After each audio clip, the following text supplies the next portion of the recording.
Your Excellency, tunataka kukujulisha ya kwamba huyu Johana Ng'eno, MP wa Emuru wa Digiri, ni mtu mwalifu, mtu anapanga vita kila wakati. Tunataka kukujulisha we, Your Excellency, siku ile nilikuambia huyu mtu anakudanganya. Tumethibitisha leo ya kwamba Ng'eno anakudanganya.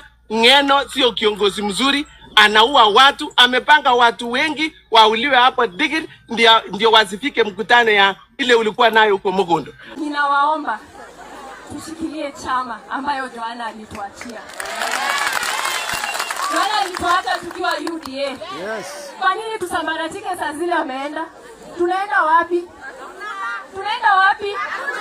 Tunakaa kwa hii chama. Chama ambayo alituachia. Akitoka Mugondo siku ya mwisho aliwaambia nini? Amewaachia governor na amewaachia president. Tumekaa kidogo